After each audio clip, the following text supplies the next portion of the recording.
Through the Greenbelt. We are currently at the release party for Trails Through the Greenbelt, and as you can tell, a lot of people are having a good time, and I can definitely say that this is going to be a successful party, if it isn't already. So hopefully we will get enough people to buy the books, the wide array of books that we have in our possession, and hopefully, I don't know, hopefully we'll all have a good time.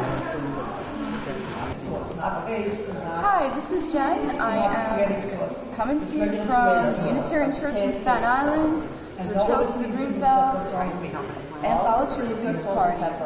It's going to be a lot of fun. We're doing an open mic. We got some good food over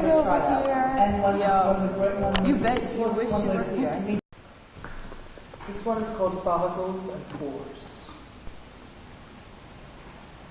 I navigate through ether as cotton brushes against my membrane. My eyes start about scanning the skin of their protectors. Sensors lock into a dream. This chimera concocts a conglomeration of kaleidoscopic carnality. All of the nerves in my skin become alert. I find eroticism from the brushing of my mane against the back of my neck, from jewelry embracing limbs, from fibers fornicating with my follicles and penetrating my pores, from the oxygen filling my orifices. Though covered, one may view the messages my torso spells out through cardiac rhythms. It beats in a universal language that can be understood by all peoples. My heart beats out.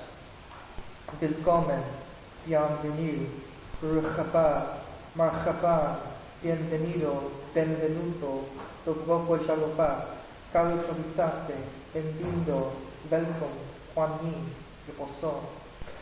Many will respond, few will truly be able to answer my circulatory sermons. Stroll on, fly towards my horizontal chamber, respond to my respiratory rhymes with little pretense. I long to feel you towering over the bones, unveil your face from your hair and your sweat, press into my sternum with all your might, yet leave room for a gentle stroke. In moments of passion, the rubbing of a stick against a stone can ignite an inferno that will last for days, reminiscent of Jewish miracle. Let's surrender underneath these azure plains, intertwining the waves existing between our collective sight. Our rods and cones contort, and we build rainbows between chakras. I want our valves to be fused, our blood attracted between our ribs, never bleeding, but always being pumped, so symbiotic states exceed secreting satisfaction. Know that we shall abide the spirits, rolling through our craniums like aerobically inclined hamsters. Realize that as I turn it on and bring you the power, your outlet will conserve my energy. We form a circuit, linked between latex insulation. I unleash the furor of my pelvic percussion, thumping and slapping and knocking and banging and booming. I invoke sounds, random and varying in tempo. I release a guttural yelp as liquid electricity jolts out of the plug and into the insulation. I sink into the springs. As I wake up, the sounds of distortion and delay. The stars glow, metamorphosing from ivory to saffron to beryl, plummeting into translucency. As I rise, I can still feel the tension of muscles. The sensation of a breeze against my skin renders the follicles and pores raw and tender. I pinch myself to ensure consciousness and walk into the rain, unclothed. This first poem, I'm going to do all three. It'll be a lot shorter than Jack's. The Tears of a Clown. Another day at the circus. The big top is red-nosed and plays his game face on. He's working it. He's at the top of his game. The jokes, the gags, and they're into it. The guffaws, the belly laughs. They can hardly take any more. It's a successful day at the office. I've done it. I've made them happy. I didn't think it was possible. It's a miracle. He's inspired. Let's make a reality show of it. Let's follow them home. This one worries about money and everything else. This one will put her whole back into remaining alone, whatever it takes to do it.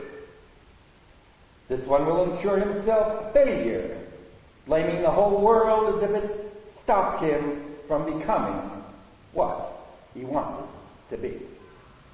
This one refused to find God for whatever damned reasons he could concoct. At the end of the day, a world short on love and happiness without meaning. The clown who had thought that he had done so well collapses on the bed and cries himself to sleep. This poem is the first poem that I've written.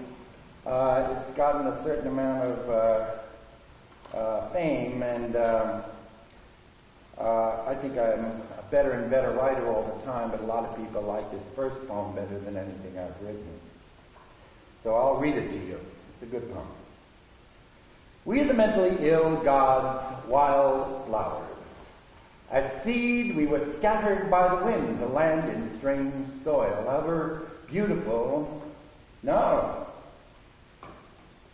However difficult, we took root, grew different, yet beautiful, and ultimately found our place in God's scheme. We are the wild flowers.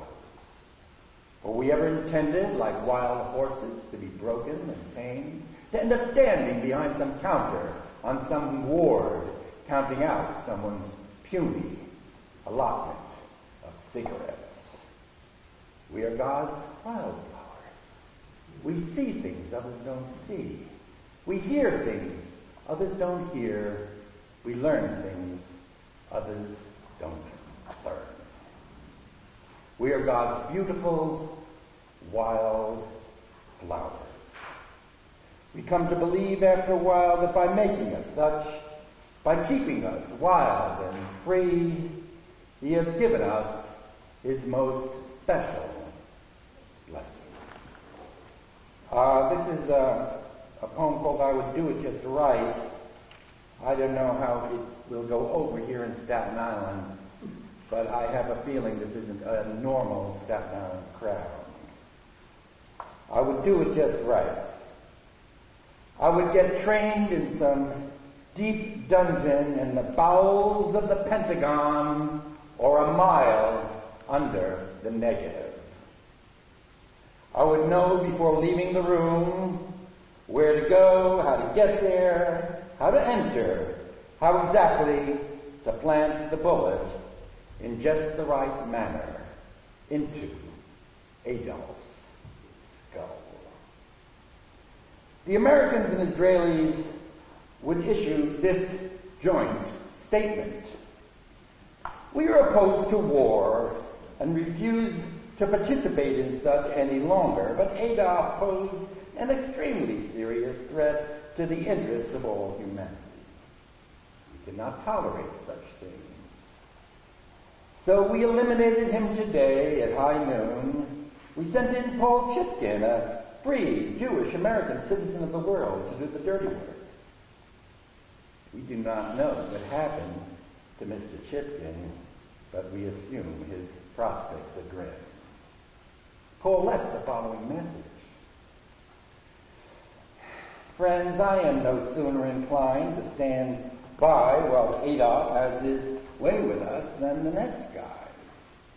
But I am a pacifist, and I am tired, very tired, of witnessing masses of people murdered at our world leaders' fancies. So now I have put my body in the way in an effort to stop it from happening again. I have killed another human being. God have mercy on my soul. We Israelis and Americans, in the name of all humanity, wish to beseech God to have mercy